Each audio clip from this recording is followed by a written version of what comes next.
Welcome back to the PI show. Before the break, we were just discussing technology and its effects on injury cases, and particularly in Melbourne, there's been a spate of assaults, nightclubs, takeaway shops, and the cameras capture, in effect, evidence. Yes. And sometimes it's hard to preserve that evidence, but if you consult a lawyer, then the lawyer generally writes and tries to preserve the evidence or talks to the police about preserving that evidence. So that's terribly important. But increasingly in our society, there's more and more cameras everywhere that capture a lot of events, dare I say, including football field events, where you can't assault anyone behind play anymore. That includes spectators. It's eliminated assaults on football fields in effect, and it captures evidence live and tribunals and courts. And even behind a play, because there's a lot of hidden cameras that pick up other things. Other things that happen on a football field. Yep. But we had a recent case where 3 footballers were sued by someone who was a victim of an assault, and it settled on the 3rd day of a trial in the county court. Now, what remedy does a person have who is assaulted? My understanding of the law at the moment is there's a couple of remedies. The first one, which is dealt with very quickly, is what's called the Victims of Crime legislation. That assists people with their medical expenses, their loss of wages, and a small amount for pain and suffering. A very modest amount. Yep. Very modest. In the next one is when the victim can put in a victim impact statement and put the information to the sentencing judge when the judge is passing sentence on the party that instigated the assault. That judge, under the Sentencing Act, can also award some damages. That doesn't happen too often. No, it doesn't. It happened recently, didn't it? No, but it doesn't happen too often because most people whose sentences don't have any assets. Although the case that went before the Supreme Court recently, a father who killed his wife, the judge awarded the estate to the children. In effect, yes, the estate to the children. Yeah. And then the third remedy is that you have a civil right to issue proceedings for unlawful assault. That is, the common law says you've got a right. Correct. Probably you don't have a definitive straw. Yes. Well, you could, but... Although if you do proceed and you get an order or a judgment, you've got 15 years to execute. So people that commit these assaults should bear in mind that not only are they going to be dealt with criminally, but civilly they're at risk. Over their head. They're at risk. Yeah, I mean, they might not have any money at the time. The other interesting sort of footnote to that is the issue of household insurance. Home and contents insurance sometimes might cover A civil liability.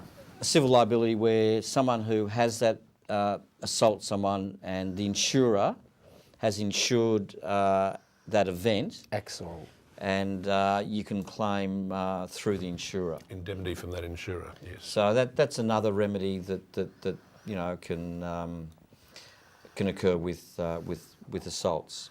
But it's a unfortunately a growing area, and people are taking a lot more legal action now than they ever have. Look, it's Big Brother's watching you, and it can be used as evidence in court. As you used the word before, Harry, evidence is captured, it's contemporaneous with the event.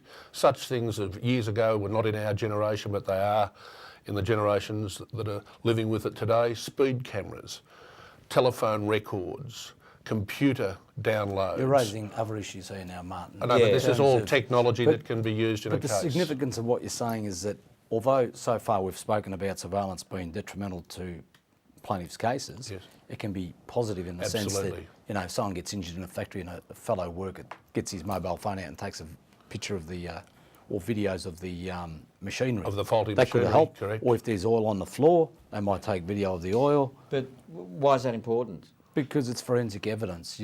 Contemporaneous forensic evidence of what the facts were, of what actually happened. Yep. At a motor accident scene, somebody gets out and takes a photo where the car's finished up.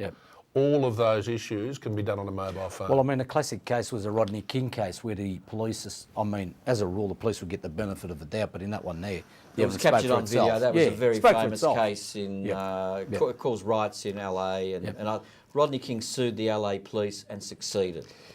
Harry, they've got this new segment called the Mailbag, and tonight's going to be a short segment of it. But I've got one question from a fellow called Harry. So, Okay, all right. Harry to Harry, I think. But Okay. you know, this reads as follows. This fellow said he recently slipped over on a footpath and seriously injured his arm, wrists and lower back. His lower back is his biggest problem. He's taken legal action against his local council and a third party, and he says his 7-year-old son, who plays soccer with the local team, often wants him to go outside to kick the soccer ball around with him.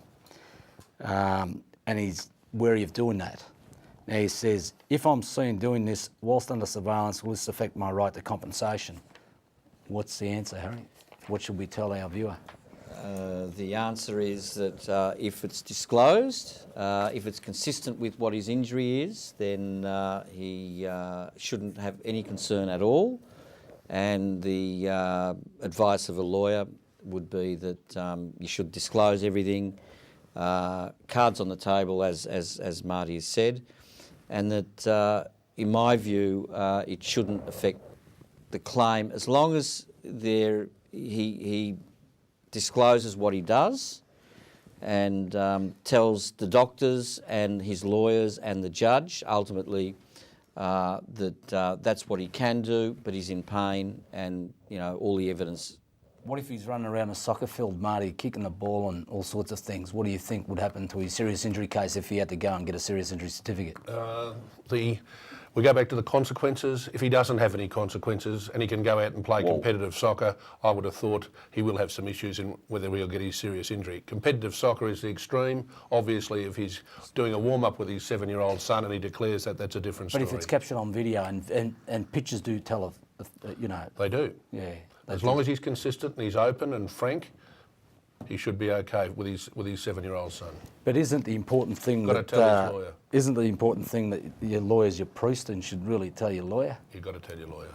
So, Well, that raises issues about what's called legal professional privilege, which is a whole segment on its own. Yes. It's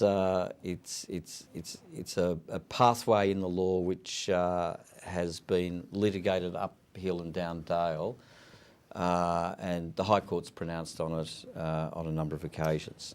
But yeah, legal professional privilege and what you tell your lawyer and the obligation of the lawyer to either disclose or not disclose to third parties is a very important issue. but the important thing, Harry, is obviously consult a lawyer and always disclose as much information as you can because you think it's not relevant, but it may become relevant.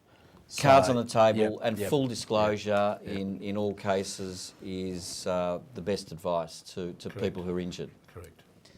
All right, thanks for watching. This is a new series, new format, partly the same old faces, but we hope it'll be bigger and better this series. Thanks for watching.